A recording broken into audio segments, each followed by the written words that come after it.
Baik, selamat pagi semuanya. Di sini nama saya Rama. Ini saya akan melakukan basic clinical skill yaitu analisis sperma. Yang pertama, alat yang akan kita gunakan yaitu ada sampel sperma, ada tisu, ada pipet, ada reagen pewarna, ada kamar hitung, ada objek glass dan cover glass, lalu ada pipet. Dan tentunya kita memerlukan mikroskop untuk pemeriksaan mikroskopis. Yang pertama kali kita lakukan adalah yang pertama itu teknik pengambilan sampelnya itu. Setelah melakukan analisis dan pemeriksaan fisik, selanjutnya kita akan melakukan pengambilan sampel, di mana kita harus tahu apakah pasien sudah sempat hubungan seksual dalam waktu 2-7 hari ke belakang, karena itu dapat mempengaruhi kualitas sperma yang ada. Selanjutnya, pengambilan sampel yang bisa kita gunakan yaitu dengan cara masturbasi, dengan cara senggama terputus, ataupun ejakulasi dengan kondom. Lalu pasien bisa menyimpan spermanya dalam suatu wadah yang tertutup, rapat, dan tersimpan dalam suhu 20-40 derajat dan sudah dikirimkan ke lab dalam kurun waktu kurang dari 60 menit. Selanjutnya yang pertama kali kita harus lakukan adalah kita harus mencuci tangan terlebih dahulu, dan juga kita harus menggunakan alat pelindung diri berupa handscoon dan masker. Selanjutnya kita akan melakukan dua pemeriksaan, yaitu pemeriksaan makroskopis dan mikroskopis.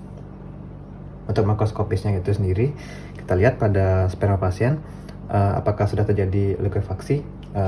Jika sperma pasien sudah mengendap lebih dari 60 menit, seharusnya sudah terjadi likuifaksi.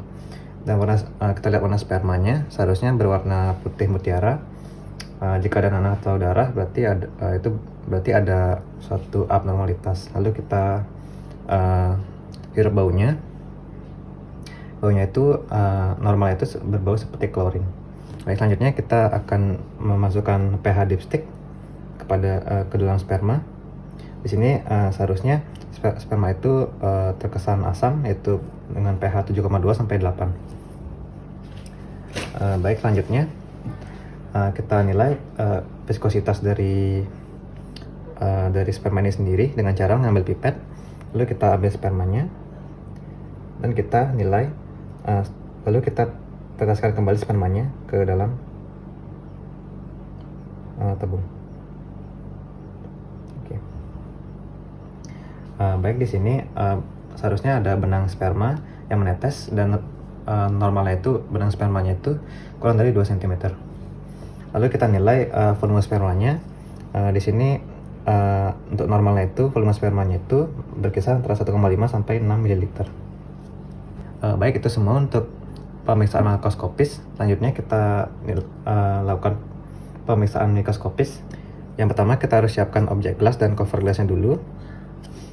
Dan selanjutnya kita ambil 10 mikroliter sperma dan taruh di atas objek glass. Oke, selanjutnya kita tutup dengan cover glass dan tunggu hingga 1 menit. Baik, setelah 1 menit kita taruh di bawah mikroskop.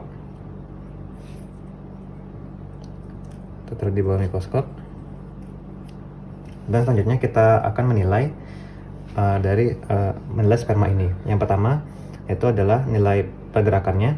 Untuk pergerakannya itu normalnya sperma itu mengalami pergerakan progresif lebih dari 50%. Jika kurang dari 50%, kita akan cek viabilitasnya. Yang kedua, kita nilai aglutinasinya. Seharusnya perlekatan itu kurang dari 5 dalam satu kumpulan sperma. Lalu jika progresnya itu kurang dari 50%, seperti yang saya bilang tadi, kita harus nilai viabilitasnya dengan cara memberikan pewarna iosin kepada sperma, warna iosin. Lalu kita cek kembali ke mikroskop dengan tujuan untuk melihat seberapa banyak sperma yang hidup. Seharusnya sperma yang memiliki viabilitas rendah itu hanya kurang dari 58% untuk normalnya. Baik, selanjutnya saya akan cek morfologi dari spermanya itu dengan menggunakan sperma yang sama. Kita berikan pewarnaan kristal violet pada objek glass, lalu taruh di mikroskop. Lalu kita lihat dari kepala sampai ekornya. Kita lihat apakah ada abnormalitas seperti elektrosit yang terlalu banyak pada spesimen. Lalu apakah ada sel dalam sperma, dan kita lihat apakah ada morfologi abnormal pada sperma, dan normalnya itu kurang dari 4% adanya morfologi abnormal. Selanjutnya kita cek konsentrasi dari sperma itu. Kita larutkan sperma dengan formalin bikarbonat agar sperma itu tidak bergerak, sehingga mudah untuk dihitung. Lalu kita taruh di atas kamar hitung ini. Oke, kita taruh di atas kamar hitung dan tunggu sampai 4 menit. Dan setelah menunggu, kita taruh di bawah mikroskop. Lalu kita hitung dengan 4 kotak sudut dari kamar hitung itu dengan pembesaran 40 kali. Kita hitung hanya sperma yang memiliki morfologi normal. Untuk normalnya itu berkisar antara 15 juta sperma per mililiter. Baik, selanjutnya untuk interpretasi hasil analisis sperma, kita bisa cek mulai dari jumlah spermanya itu bisa normospermia, bisa oligospermia, polispermia, ataupun azoospermia. Lalu untuk mortalitasnya itu jika kurang dari 50%, pasien bisa mengalami risiko infertilitas. Lalu jika ada aglutinasi, mungkin saja bisa ada kausa imunologi.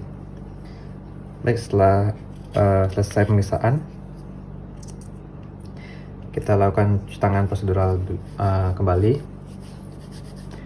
Saatnya kita edukasi pasien tentang interpretasi analisis sperma yang pasien minta.